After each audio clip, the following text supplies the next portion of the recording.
Hello दोस्तों, मैं Romi Raksha Hindi polity and history with Romi के साथ आपका स्वागत करती हूँ। आज जो है आपका इतिहास का क्लास है और आप देख सकते हैं कि ये हमारे खान सर है और खान सर की बुक से जो है मैं आपको पढ़ा रही हूँ और ये एनसीईआरटी भी है। और साथ में आप देख सकते हैं यहाँ पे कि UPSC, PCS, teachers, police, railway, SSC, PSI सभी प्रतियोगिता परीक्षाओं के लिए महत्वपूर्ण है। ठीक है, तो चलिए हम स्टार्ट करते हैं।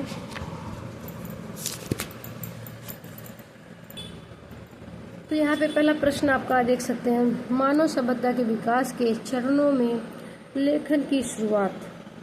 कह रहा है कि जब मानव सभ्यता का विकास हुआ तो उसके चरणों में लेखन की शुरुआत का अनुमानित समय क्या माना गया है। तो आप देख सकते हैं कि यहाँ पे जो है 6500 वर्ष पहले। ठीक है, अब चलिए हम आपको यहाँ पे कुछ जो है इसके तथ्य बताते हैं व्याख्या करके। लेखन कला का विकास मेसोपोटामिया की सुमेरियन सभ्यता क्यूनिफॉर्म लिपि के साथ माना जाता है।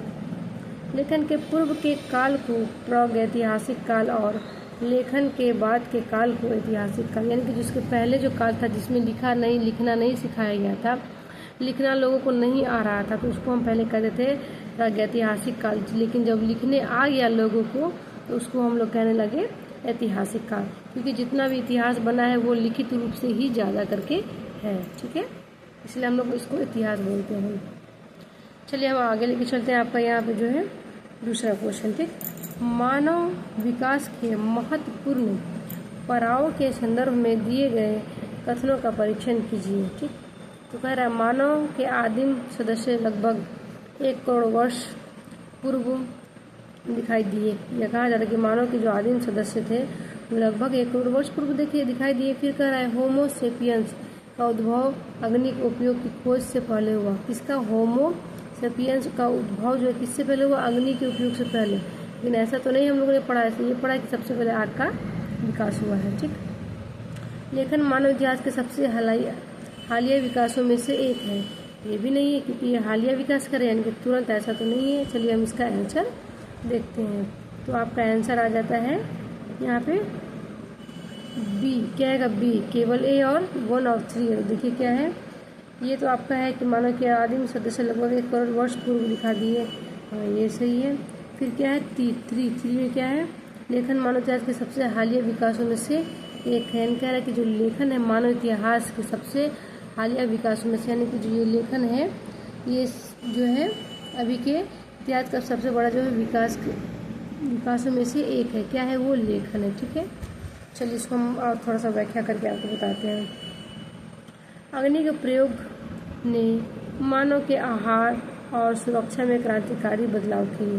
यानी कि जब आग का आविष्कार हुआ तो क्या हुआ, लोगों ने क्या किया, जो खाना वगैरह होता है उसको संरक्षित करना, चाहे बनाना, खाना अच्छे से बना के खाना शुरू कर देता है। ठीक है, ये देख लीजिएगा। फिर यहाँ पे आप देख सकते हैं कि जो गलत बताया गया तो ये गलत कर दिया हुआ, तो हम लोग गलत वाला नहीं बस सही वाला पढ़ेंगे जिससे हमारा टाइम जो है बचेगा।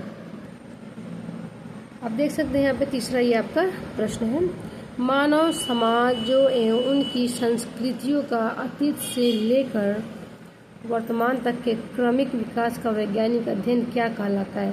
ये क्या कहना चाह रहा है, ध्यान से सुनिए। कह रहा है कि जो मानव समाज है उनकी संस्कृतियों का अतीत से लेकर, अतीत मतलब जो पहले जितना भी था हमारा उससे लेकर के वर्तमान यानी अभी तक के क्रमिक, जो क्रमिक होता है ना, जो नंबर वाइज होता है क्रम से, विकास का वैज्ञानिक अध्ययन क्या कहलाता है। तो उसको जो हम पढ़ते हैं तो वो क्या कहलाता है, आपसे पूछ रहा है। पुरातत्व वैज्ञानिक या जीवाश्म विज्ञान या मानव विज्ञान या भू।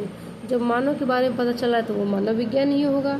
ठीक, ये है आपका यहाँ पे मानव विज्ञान। चलिए अब आपको लेके चलते हैं, हम थोड़ी सी यहाँ पे व्याख्या करते हैं।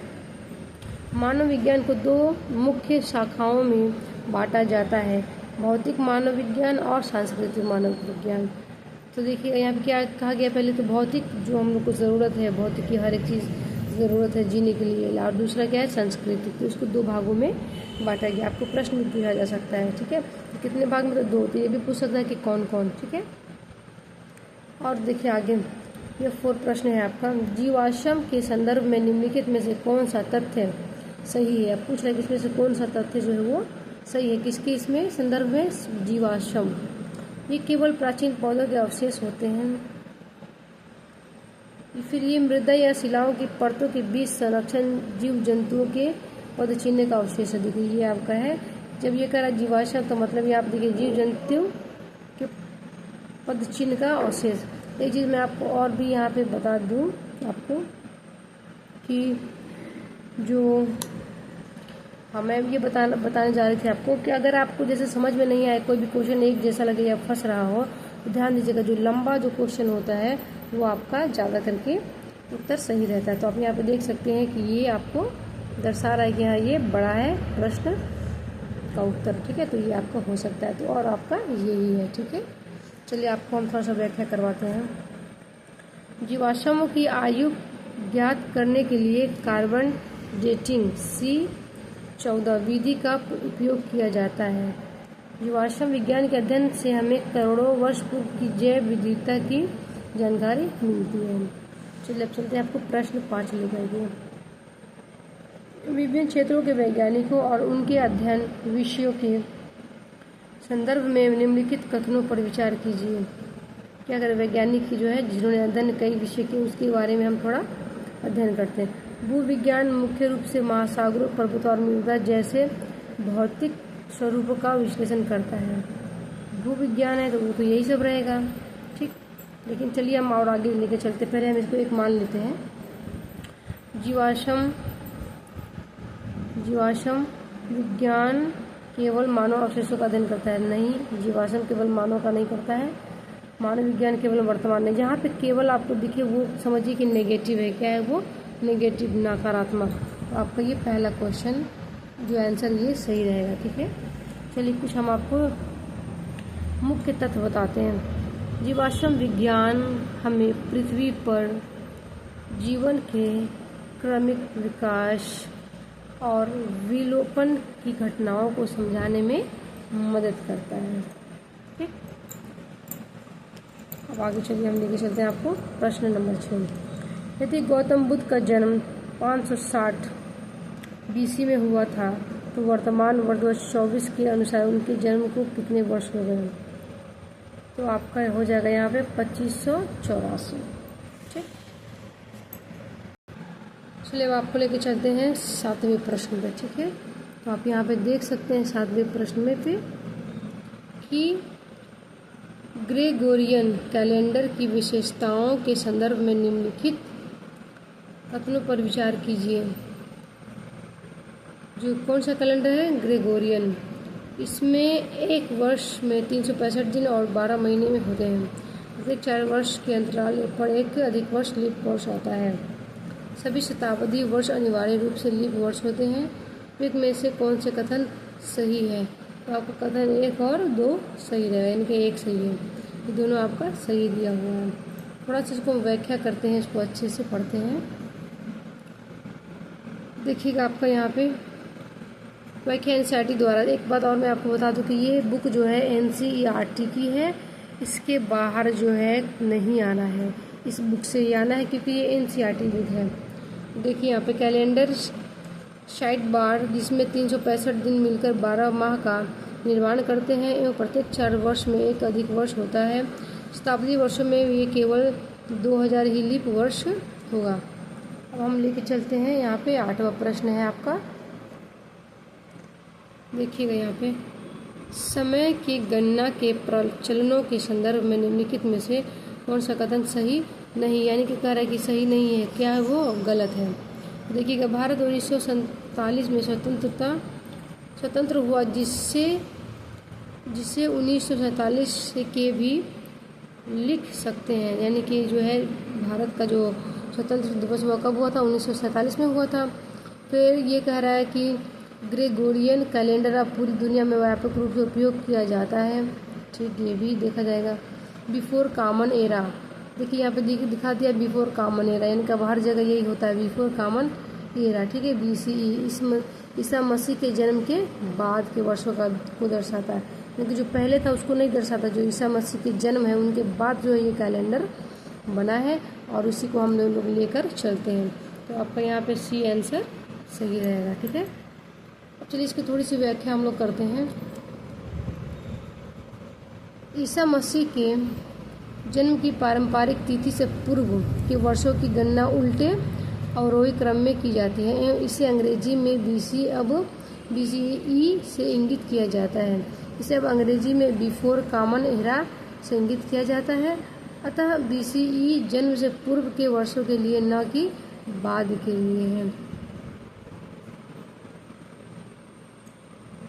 चलिए अब आपको हम लेके चलते हैं प्रश्न नंबर 9। मानव इतिहास में तांबे के प्रथम धातु कर्म का आरंभिक साक्ष्य लगभग किस कालखंड में मिला? किसका? धातु कर्म। तो ये आपको बता दे रहा है 4000 ईसा पूर्व। ठीक, अब हम चलते हैं यहाँ पे थोड़ा सा आपका व्याख्या ले चलते हैं। समय रेखा पर अंकित 4000 ईसा पूर्व तांबे के प्रथम धातु कर्म का आरंभ हुआ। तांबा मानव द्वारा उपयोग की जाने वाली पहली धातु थी, यानी कि तांबा कौन सी धातु थी? पहली धातु थी। ठीक है, और इसे ताम्र पाषाण काल कहा जाता है। ठीक है, पाषाण काल खाली पत्थर का होता है, लेकिन यहाँ पे ताम्र पाषाण काल यहाँ तांबा मिला था। बाद में आहार और गिलुंड राजस्थान जैसे क्षेत्र तांबे के प्राचीन उपयोग के लिए प्रसिद्ध था।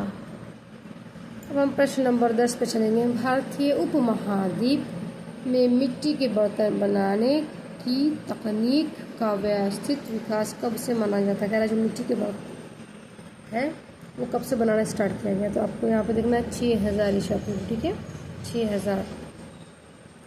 अब देखिए थोड़ा सा व्याख्या कर लेते हैं। भारतीय उपमहाद्वीप में मिट्टी के बर्तन बनाने की तकनीक। मिट्टी के बर्तनों का विकास मानव के उत्पादक बनने और अनाज संचय की आवश्यकता का परिणाम था। मेहरगढ़ जैसे स्थानों से मृद भांड निर्माण के प्रारंभिक साक्ष्य मिलते हैं। प्रश्न नंबर आपका ये 11 देखिए ध्यान से। विश्व इतिहास की समय रेखा के अनुसार संसार के प्रथम नगर का उदय किस क्षेत्र में हुआ? यानी कि कह रहा है कि संसार के प्रथम नगर यानी कि शहर का जो दुनिया का जो था शहर सबसे पहले कहाँ पे स्टार्ट हुआ? तो मेसोपोटामिया, ये इराक है। कौन सा है? इराक। चलिए आप थोड़ा आपको हम लेके चलते हैं 12। प्रश्न नंबर 12। मानव सभ्यता के प्रारंभिक विकास के चरणों के संबंध में निम्नलिखित कथनों पर विचार करना है। ठीक है, अंतिम हिमयुग का अंत लगभग 12000 वर्ष पूर्व हुआ, जिसमें पर्यावरण में व्यापक परिवर्तन लाए। प्रथम स्थायी निवास और कृषि का आरंभ लगभग 8000 वर्ष नहीं। सिंधु सरस्वती सभ्यता का उदय मेसोपोटामिया के प्रथम नगरों में उदय हुआ नहीं। ये क्या है आपका 1 और 2, यानी कि 1 ये हो जाएगा और दूसरा हो जाएगा आपका ये। ठीक, चलिए अब आगे चलते हैं आपको क्वेश्चन नंबर 13। ये आपका मिलान है। आप देख सकते हैं कि सिंधु घाटी सभ्यता लगभग 2000 वर्ष, बुद्ध का जन्म लगभग 560 वर्ष, सम्राट अशोक 250, ईसा मसीह का जन्म वर्ष 1 संवत। चलिए अब आके हम इसको लेके चलते हैं 14। इसका आंसर है आपका ए। ठीक है, ये है। भारतीय पारंपरिक पंचांग मुख्य रूप से किन खगोलीय पिंडों की स्थिति पर आधारित गणनाओं का संकलन है? तो देखिए सूर्य और चंद्रमा का है। ठीक, सारे समय आप कम नहीं लूँगी। प्राचीन अभिलेखों के वैज्ञानिक अध्ययन और उनके गुण अर्थ निकालने वाले विशेषज्ञ को निम्नलिखित में से किस नाम से जाना जाता है? ये आपका है बी, पूरा लेख शास्त्री। ठीक, मैं आपको ये बस पढ़ाते चली जा रही हूँ, फिर व्याख्या वाला है, आपको इस वीडियो में आ जा रहा होगा तो आप इसको स्टॉप करके पढ़ सकते हैं।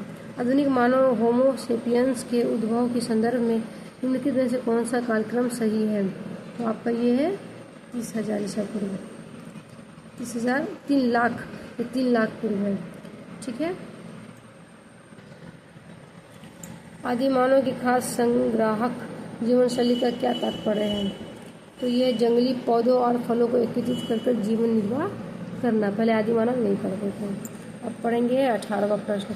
आदि मानव के प्रारंभिक इतिहास के संबंध में निम्नलिखित कथनों पर विचार कीजिए। तो आप देख सकते हैं यहाँ पे वे मुख्य रूप से शिकारी और संग्रह थे, ये सही है। उन्होंने गुफाओं की दीवारों पर अपनी गतिविधियों को चित्रण किया, ये भी सही है। मतलब 1 और 2 आपका सही है। होमो सेपियंस और पृथ्वी के इतिहास के अंतर संबंधों के बारे में कथनों का परीक्षण करें। तो आपका क्या है, मानव इतिहास पृथ्वी के संपूर्ण इतिहास का एक बहुत बड़ा छोटा अंश है, ये सही है आपका। और 3 लाख वर्ष का मानव इतिहास पृथ्वी की आयु के सापेक्ष नगण्य है, सही बात है। ये यहाँ पर बी सही हो जाएगा, ठीक है। अब आपको पढ़ेंगे 20 प्रश्न 20। प्रागैतिहासिक काल में पत्थरों के उन उपकरणों जैसे उन्नत कुल्हाड़ियों और ब्लेड्स के निर्माण ने मानव जीवन पर क्या प्राथमिक प्रभाव डाला? इसमें मनुष्य ने धातु युग में प्रवेश किया, इसमें उनके दैनिक जीवन की जटिलताएं कम हुई और कार्य सरल हो गए। देखिए ये बड़ा प्रश्न है, तो ये आने की संभावना है, ठीक है। आप देख सकते, मैंने आपको कहा था वो लंबा प्रश्न है, ठीक है। तो देखिए बी आपका आंसर है। फिर आप चले यहाँ पे आपको ले जाते हैं प्रश्न नंबर 21 पे, ठीक है। कितना? 21 पे। मानव सभ्यता के प्रारंभिक चरणों के संदर्भ में निम्नलिखित में से कौन सा कथन सही नहीं है? ये कह रहा है नहीं है, सही। तो सीधा पढ़िए। आदि मानव के समुदाय में संसाधनों पर केवल सरदार का निजी अधिकार होता था, ये गलत है, ठीक है। अब हम पढ़ते हैं 21वां हो गया है, अब 22वां प्रश्न, ठीक है। 22वां प्रश्न क्या है? ऐतिहासिक शब्दावली में पल्ली शब्द का तात्पर्य निम्नलिखित में से क्या है? तो आपका यहाँ पे है एक छोटी बस्ती अथवा छोटा गांव, जिसको हम पहले पल्ली कहते थे, ठीक है। अब चलिए हम करते हैं लास्ट और 23वां प्रश्न पे। आज का 23वां लास्ट प्रश्न है, मानव सभ्यता के क्रमिक विकास के दौरान धातुओं के उपयोग का सही ऐतिहासिक अनुक्रम निम्नलिखित में से कौन सा है? तो आपका है पहले तांबा और फिर लोहा। तो चलिए दोस्तों, ये ख़त्म हुआ आपका यहाँ पे प्रश्न नंबर 23, ठीक है। कितना हुआ? प्रश्न 23 मैंने आज आपको करा दिया है। फिर मैं जो हूँ फिर इसको स्टार्ट कराऊँगी, इसका दिन जब आएगा तो। और ये खान सर की बुक है, मैंने आपको बताया था यहाँ पे। अब देख सकते हैं कि ये NCERT की बुक है, इसके बाहर कुछ आना है नहीं, इससे सरल कोई और बुक है नहीं, ठीक है। तो thanks for watching and subscribe me and support me.